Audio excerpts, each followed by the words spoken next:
I'm going to describe a research program which I've been running at Stanford for more than 20 years.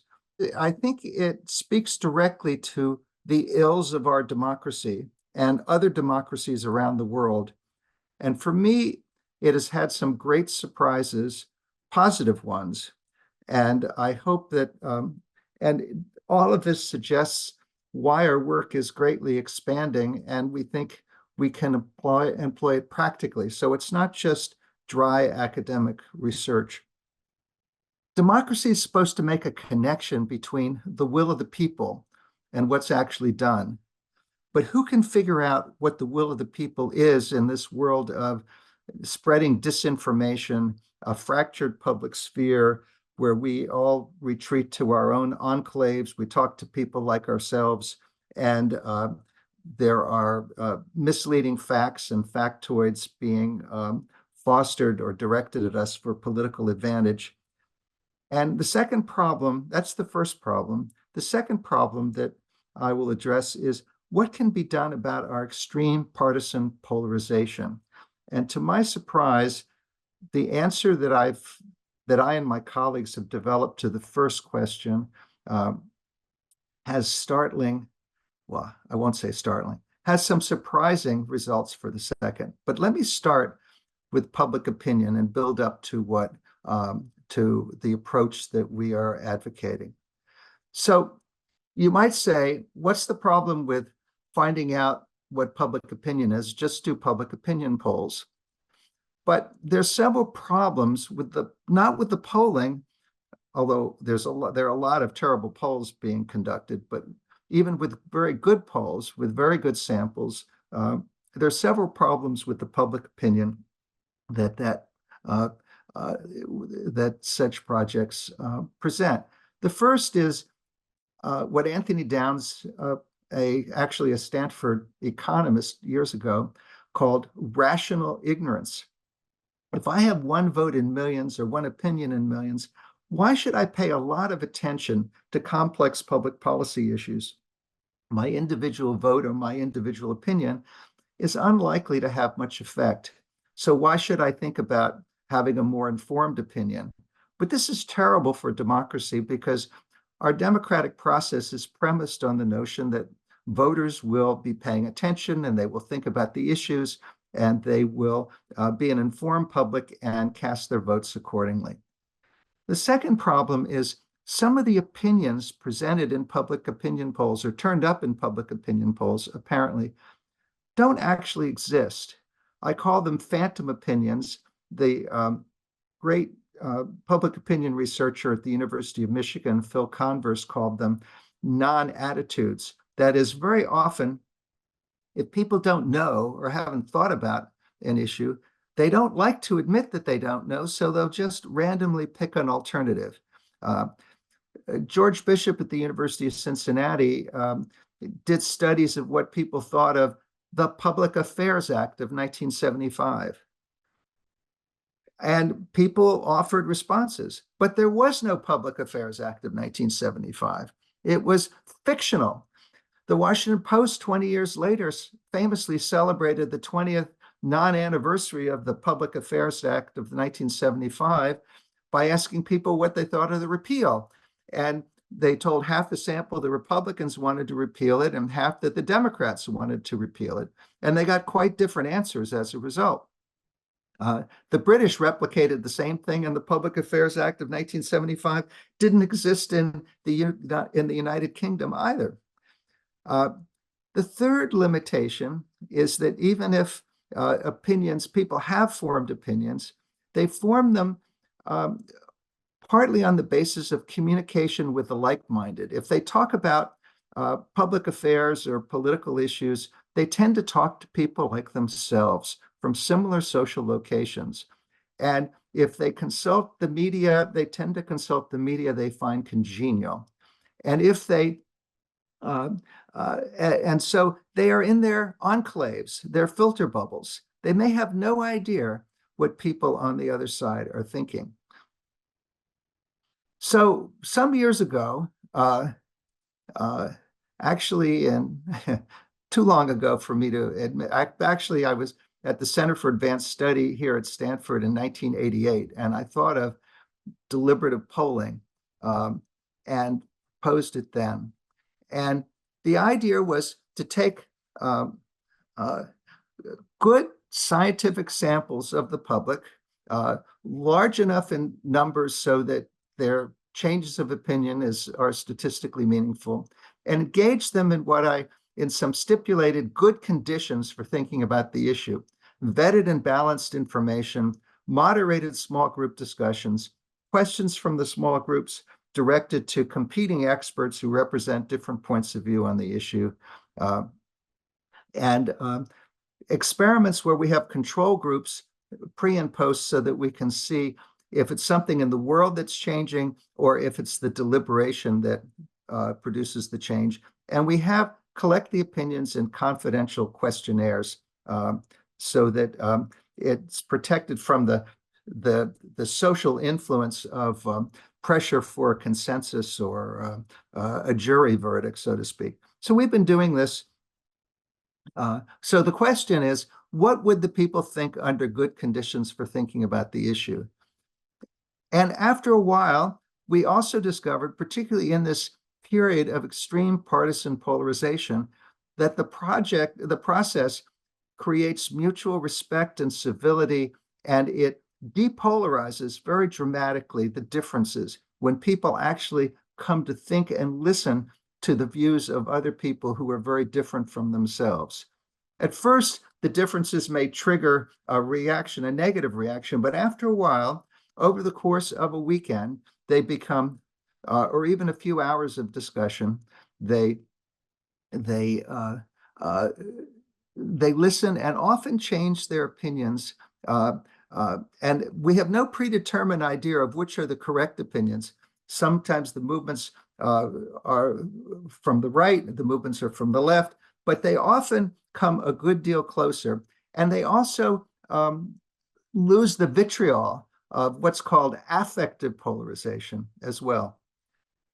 So we've done these projects about 150 times in more than 50 countries in every part of the world, developing countries, developed ones, Europe, Asia. I'll zip through a few cases, and then I want to focus on some American projects which have the most interesting results for this talk.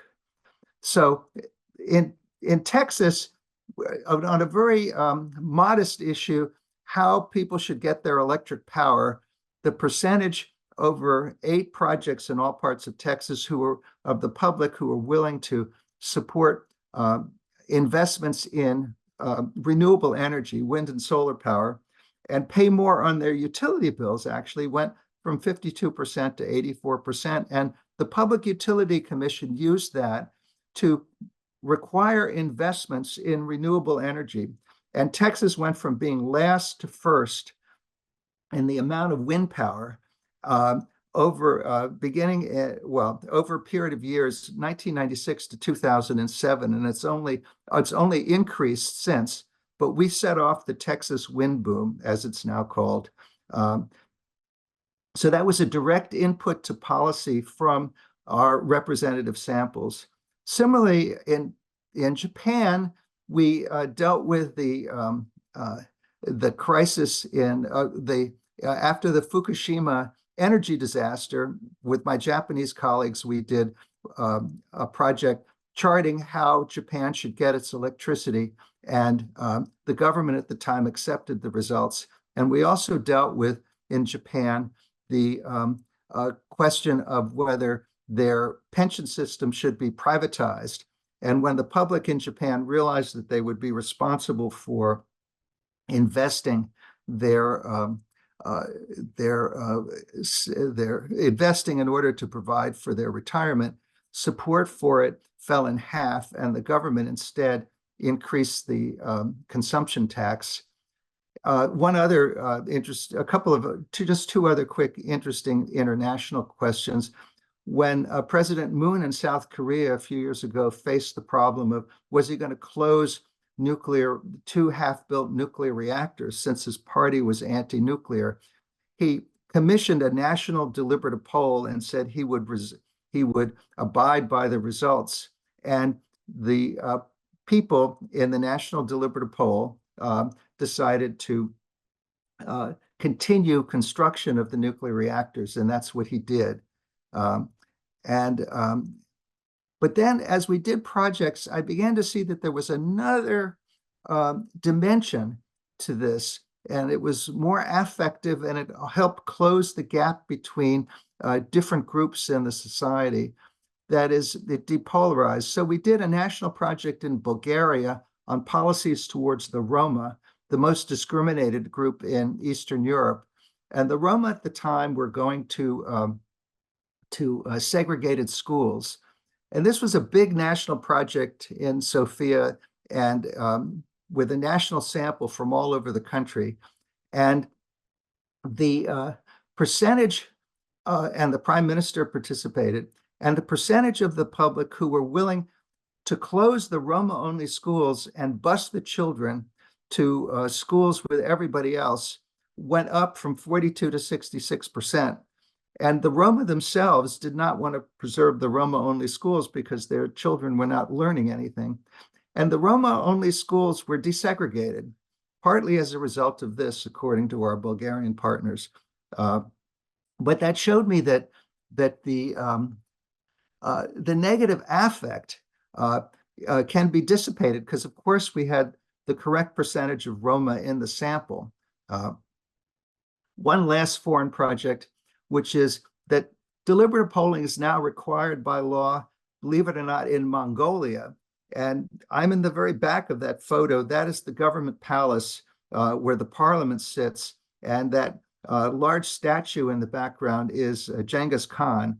And in front of it is a national sample of 700 deliberators who were selected by the Census Bureau. And almost everyone invited showed up, and they spent a whole weekend. They deliberated about constitutional proposals and agreed on a set of recommendations, which were actually passed by the parliament and amended the Constitution. And just recently, we're about to announce that this has happened a second time. So twice the Constitution in Mongolia has been changed. The most recent change almost effectively doubled the number of members of parliament and introduced an element of proportional representation as a reform. Okay, now what I want to talk about now is a series of projects that we call America in One Room. So the first of these was in 2019, September 2019, about the issues facing the country: immigration, healthcare, the economy, environment, foreign policy. These were the top issues in a series of NORC polls, the issues that the public at that point wanted to see discussed. To my surprise, the New York Times decided to publish the pictures of all 526 participants. NORC is an exceptionally rigorous survey research organization, NORC at the University of Chicago. And these people were representative of the entire electorate. And the New York Times thought the pictures would be very interesting just to see the American electorate on one page, just as we were putting them in one room, one great room, in a big hotel near DFW, near Dallas, near the airport there, for centrality and logistical reasons, as well as others. And that's what the sample looked like. But what was very surprising is the editorial side of the New York Times published the results, or an op-ed with the results that I wrote with my colleague Larry Diamond. And look what happened on the immigration issue, for example. Support for forcing the undocumented immigrants. So I want to show you a Republican slide and a Democratic slide. Support for forcing the undocumented immigrants to return to their home countries before applying to live and work in the U.S. went from 79% to 40%. Support for reducing the number of refugees allowed to resettle in the U.S. among the Republicans went from 66% to 34%.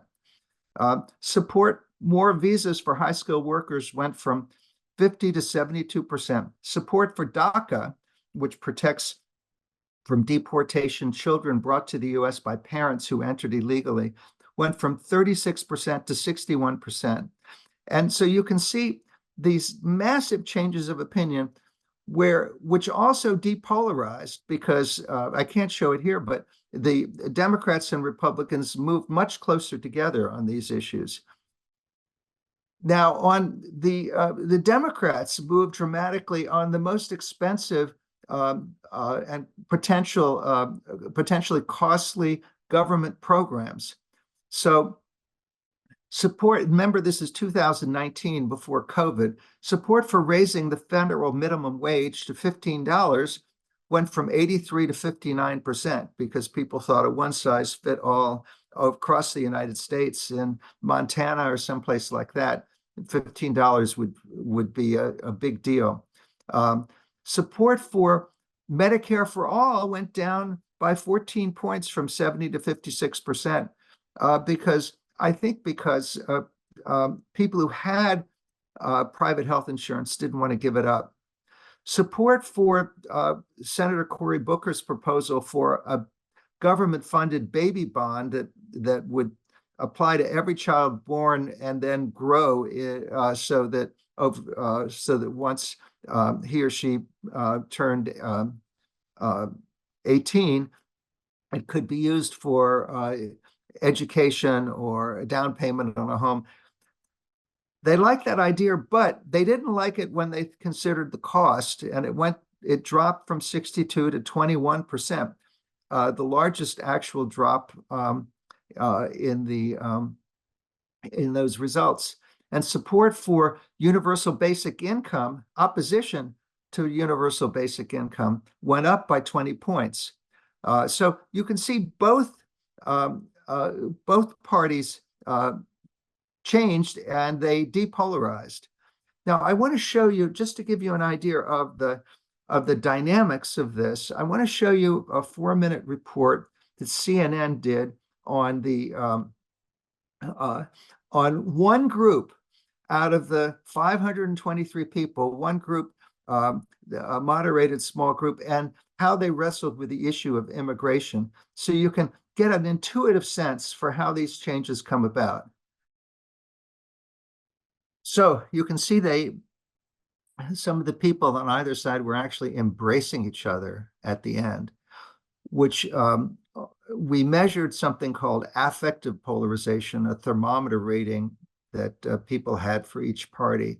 And we got very dramatic changes in that, in addition to the depolarization on the substance of the issues. Then I want to describe two other projects in the same series. We then did American One Room on climate and energy a year later. And this time we had nearly 1,000 deliberators in small groups, plus a control group. And on the 72 substantive questions, 68 out of 72 changed significantly, and most of them changed in the direction of doing more to combat climate change. And here you can see that what happened is there were some threshold questions about rising temperatures are caused by human activities that emit greenhouse gases. And here again, in this case, it was the Republicans who moved to accept that, to a majority accepting that climate change, that we were emitting greenhouse gases that caused the problem. That went from 35% to 54% among the Republicans. It was already high among the independents and went higher, and it was high among the Democrats. And that we must reach net zero. Again, it was 35 to 55% among the Republicans. The independents rose, and the Democrats also were high. And that we have to eliminate coal emissions by 2035. Here, the Republicans moved even more, that we must eliminate fossil fuels and electricity. That went from 31 to 44%. It also depolarized. And carbon pricing, it went up less, but still Yeah, some of these lines are not exactly drawn perfectly, but you get the idea. Um, Incentives for carbon capture and storage. But the basic idea that we must take serious action to reduce greenhouse gases because waiting is taking an irresponsible risk with our kids' future, that became an area of agreement after the 2 days of discussion. Then I want to tell you about a more recent project just this past summer on democratic reform, on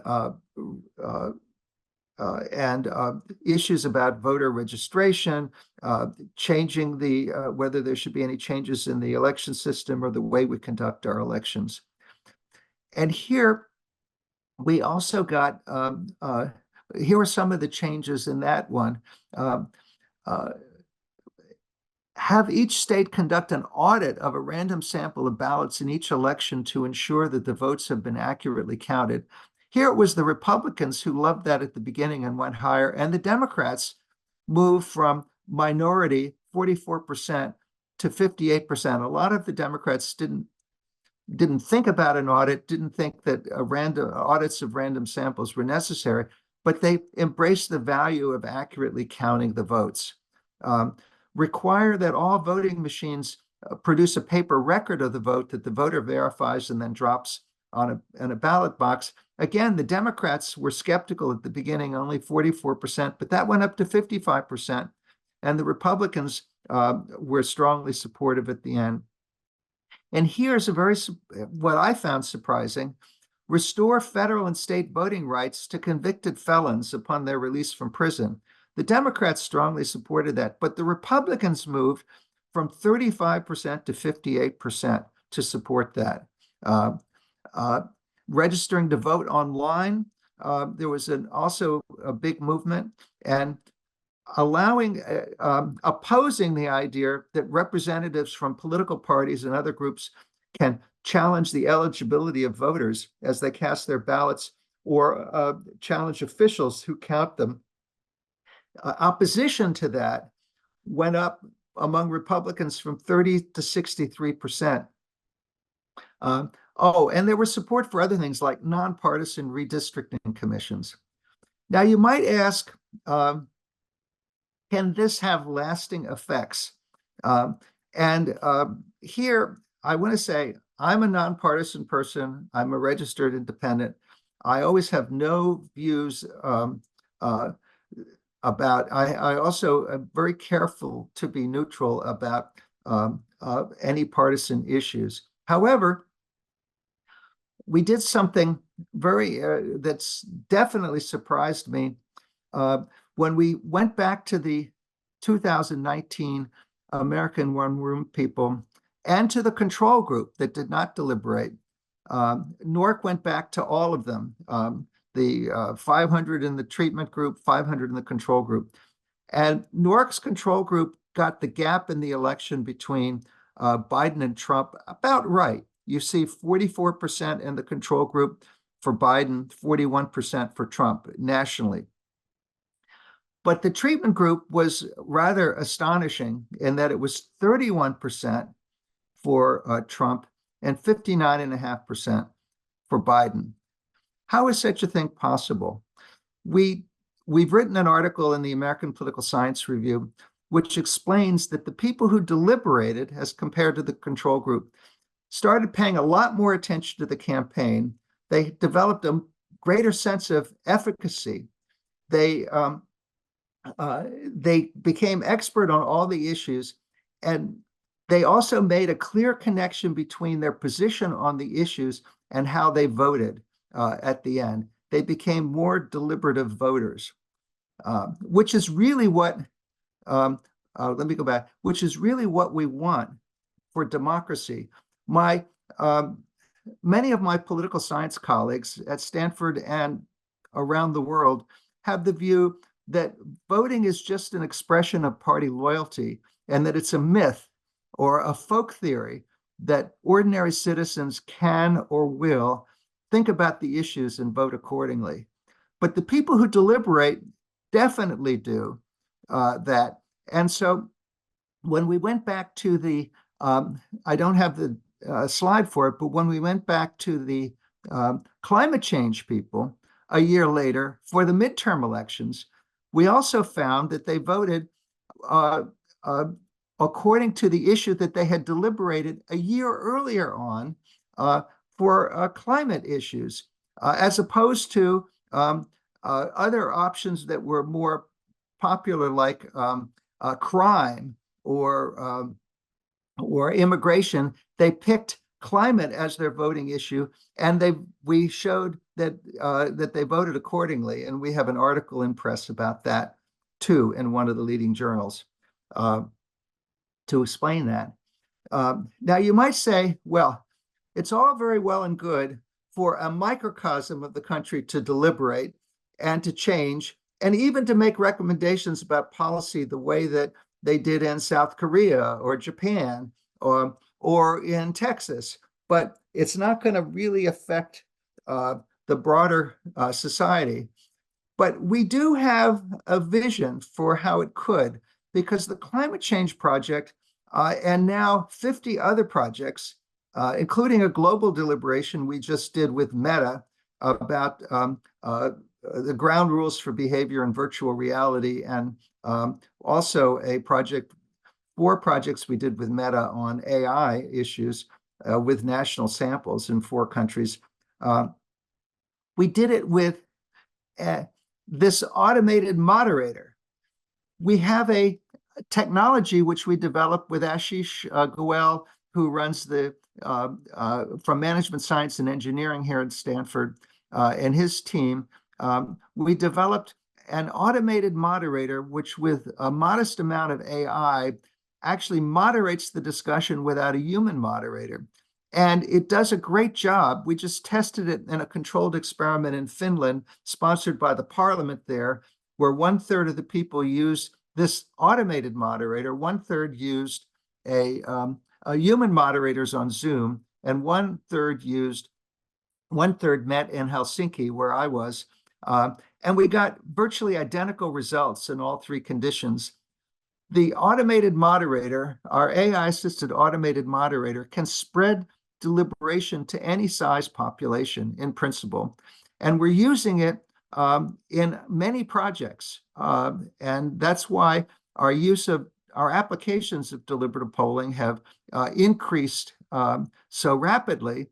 But we also think we could scale it to schools, we can scale it to broader populations, to civic groups, and eventually to the mass population. And suppose very large numbers of people deliberated in the same way that the people in the deliberative polls that I've showed you, suppose they engaged with each other.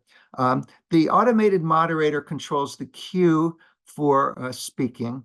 It limits each person talking in a small group of 10 to a set amount. We've now got it set at 45 seconds. People get many chances in the small group of 10. And so in the climate change, we divided up 1,000 people into these small groups of 10. The 10 people bond over the course of a weekend, and they come up with key questions which are directed in plenary sessions to competing experts who answer from different points of view. They think about it, they talk it over, they alternate small group sessions and plenary sessions, and at the end of the weekend, they fill out the questionnaire again confidentially, and we see how their opinions changed. And we get very large changes, those democratic reform changes and the climate changes, where those were conducted on this automated platform. And so we think we could scale this. We're just now applying this, reaching out to school systems, reaching out to universities, other universities, reaching out to civic groups, and we think we can scale the deliberations to large numbers. And one of the reasons we think that is the discussion platform gets evaluated just as highly as human moderated sessions do. People learn a lot from others. They think everybody participates equally, overwhelmingly.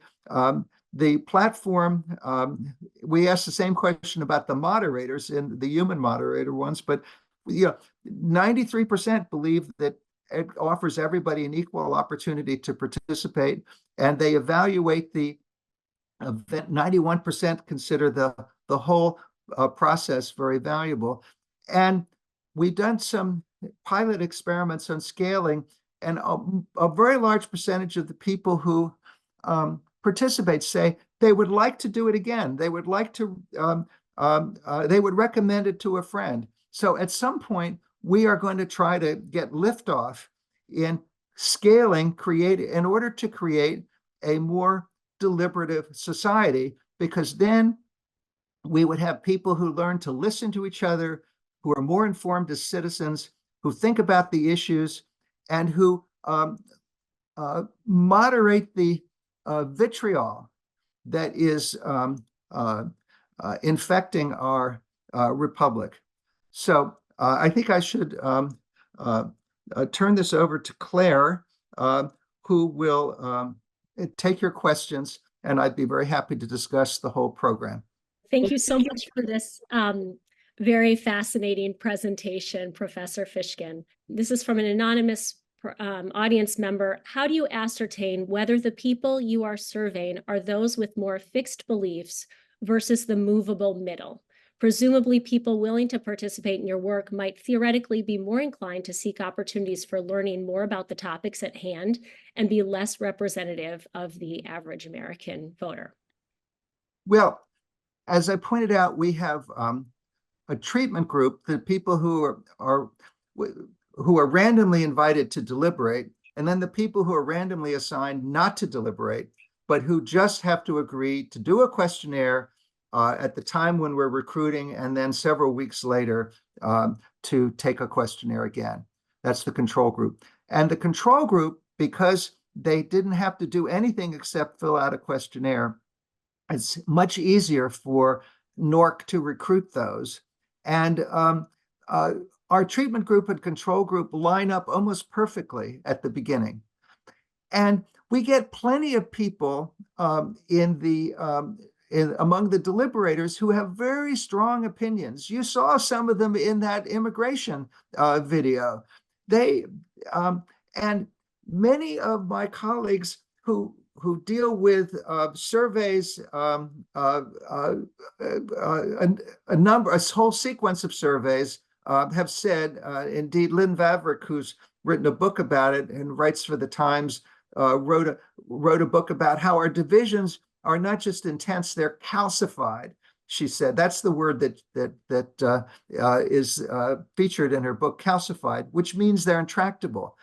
But because our people deliberate and we see the changes, they look calcified at the beginning, or they look just like the ones that Lynn Vavreck found. But our people actually change once they open up to listening. They don't change if you just confront them with information they disagree with.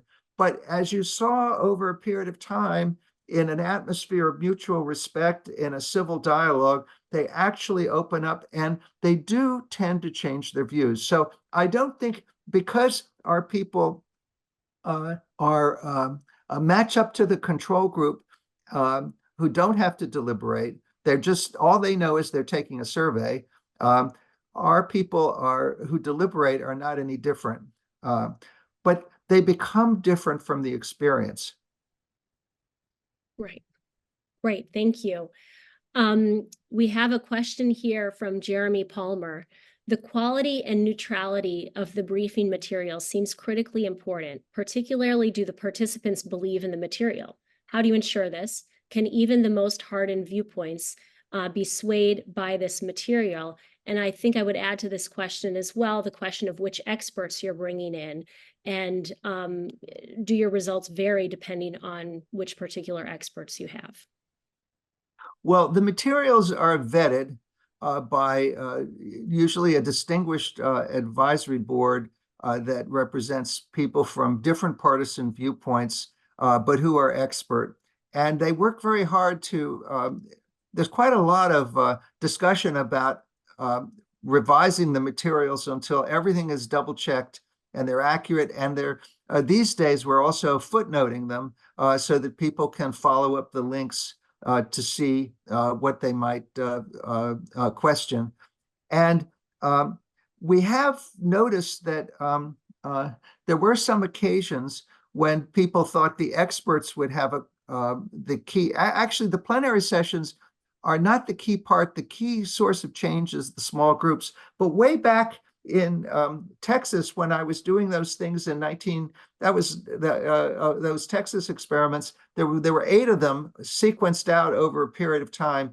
And the utility companies were concerned that it was the eloquence of one of the environmental spokespeople who was producing the support for wind power.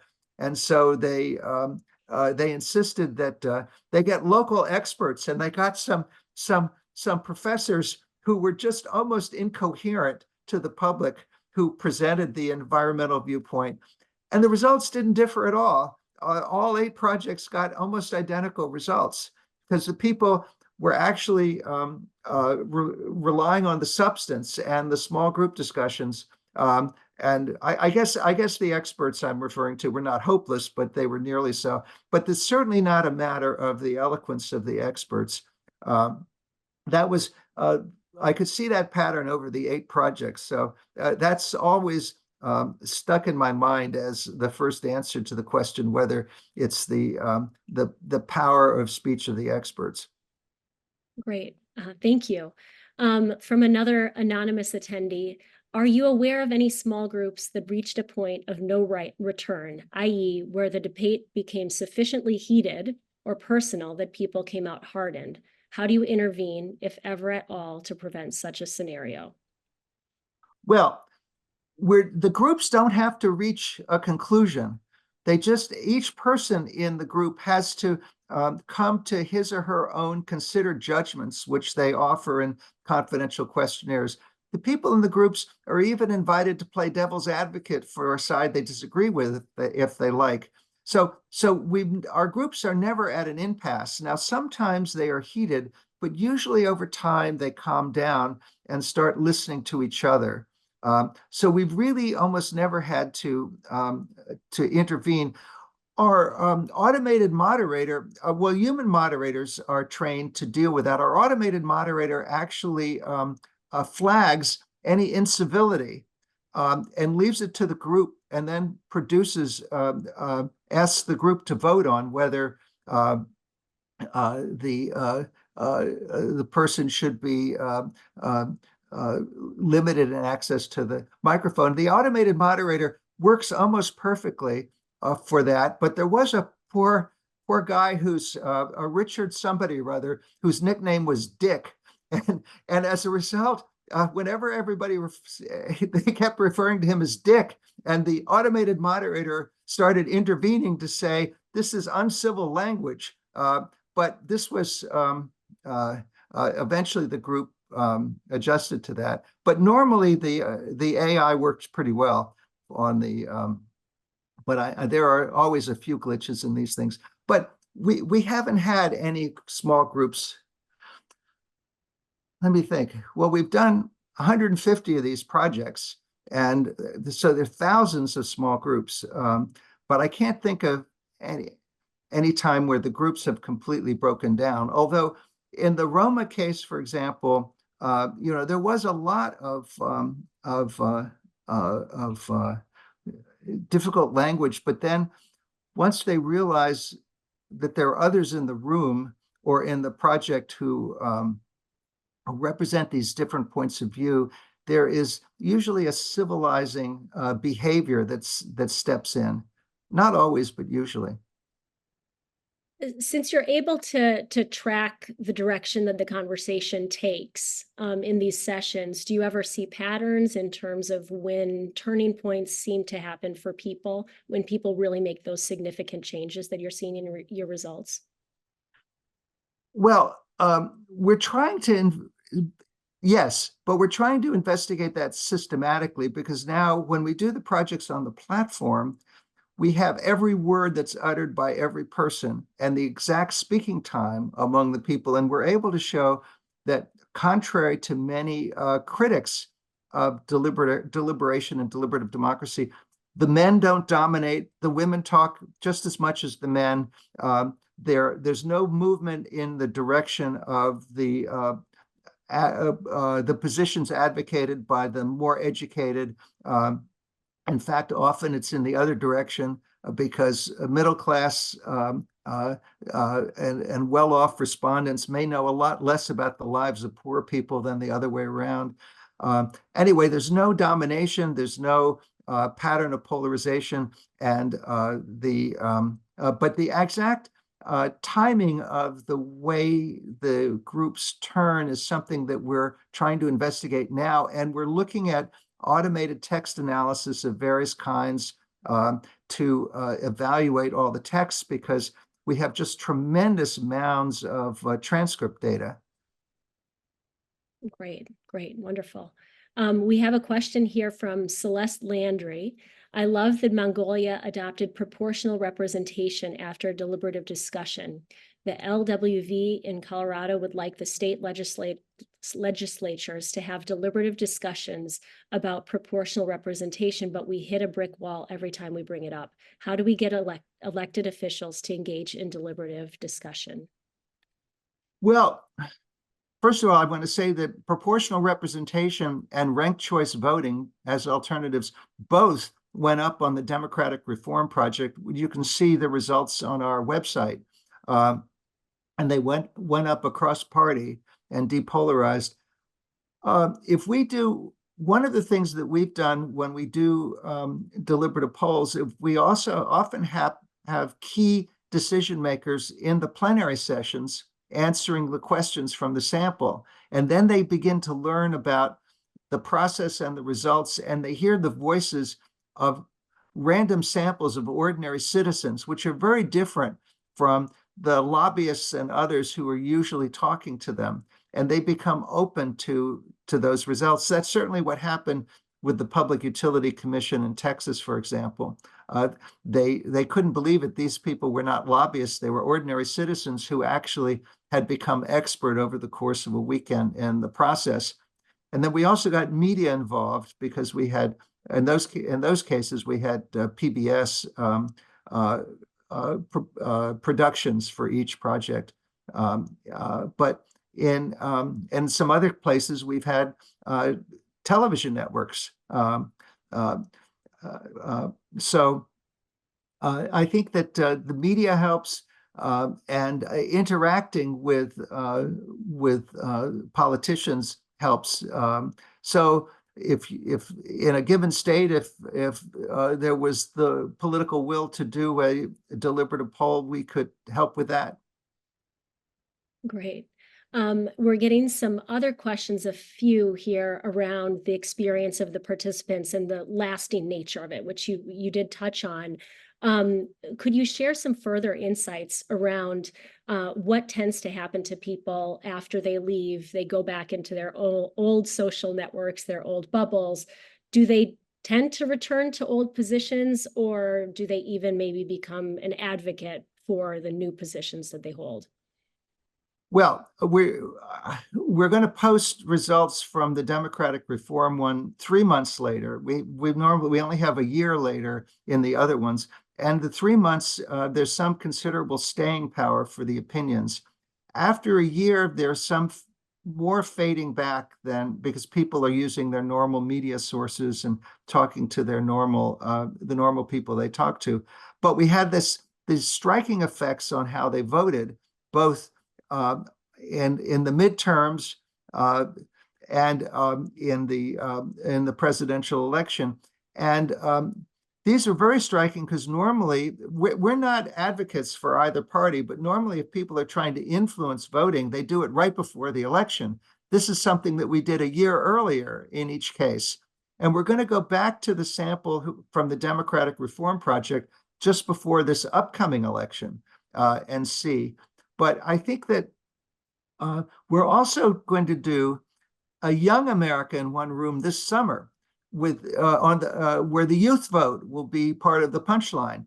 And we're going to bring 500 with the Close Up Foundation, which brings kids to Washington. We're going to bring 500 first-time voters from around the country to Washington in July, in between the Republican and Democratic conventions, and they'll visit the Capitol and all kinds of things like that, but they will deliberate seriously about the issues in the election. And we have already some media lined up for that. But we think we're also going to send those 500 kids back to their schools as ambassadors for deliberation to see if they want to spread it, because we're also now seriously doing projects in schools around the country, sometimes with our platform, sometimes with across schools or school systems, and sometimes with the automated moderator. So we think that we'd like to build on and spread a deliberative democracy in the schools to create more engaged citizens. That's great. That's great. Just checking on these most popular questions. We have one here around some populist-minded conservatives are skeptical of academics and their polling. Is there anything that you'd like to comment on that? Well, this is not ordinary polling. This is polling before and after people deliberate. That's what a deliberative poll is. Now, there are some issues about sampling. There are a lot of polls to be skeptical of, because a lot of media polls, they don't, they don't call back. They don't have good samples, and some of them are just designed to get a certain outcome. Some partisan polls. So the polling industry has but polling, when done properly, that's why we're very happy in these projects to have worked with NORC at NORC at the University of Chicago, because that's considered the premier academic survey outfit. And they're very, very rigorous. And we think that they do everything humanly possible to get the people who are drawn in the sample. And so I think that that our to anybody who knows about survey research, those partnerships will stand up to scrutiny. But I do understand that with so many bad polls circulating around, that there's some skepticism. Very good. Thank you. I think we have one last question, and we do have some interest around what does this all mean for the upcoming election. What would you say around that? Well, first of all, the polling now, I don't think the issues have been really joined because people aren't sufficiently focusing on the issues yet. But when the issues are joined, I think that if people can think carefully about what's really important to them and to others in their communities, democracy will work fine. And one of the things that we found that we were very interested in this democratic reform thing is that support for the guardrails of democracy, electoral democracy, counting the votes properly, giving everyone access to the vote, and who was qualified, and not interfering with elections, went way up and continued. And I think that continued in the follow-up. And I think we just have to learn to listen to each other. No matter how extreme a viewpoint, if engage in a civil conversation, some of those people will change their views. And I know we have a lot of heated issues, but we also have a lot of disinformation floating around. So I would advise people, one good thing to do is the media has a number of organized fact checks. In fact, there's even a Google database of fact checks, certified fact checks. And the leading newspapers and others spend a lot of time actually checking out the disinformation. And so sometimes in order to settle an issue, see if it's a controversial issue, there's been a fact check about it, and see what those say, because there's so many contested facts or half truths sort of circulating around. I can't predict this election because we may have more disinformation. We may have foreign disinformation being spread. We may have all kinds of unpredictable events. But one thing that I do know is doing these deliberative polls around the world, I have great faith that if given a chance, the public's actually very smart.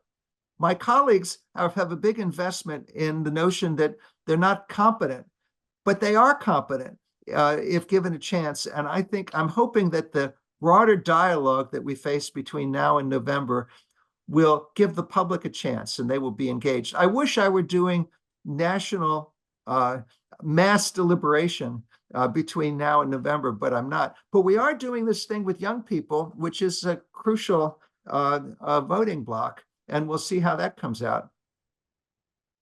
That's great. Well, thank you so much for this very fascinating presentation. I'd love to give you an opportunity for any final remarks that you might want to share with us, or if you'd like to tell us maybe a little bit about your book. Oh, my book, the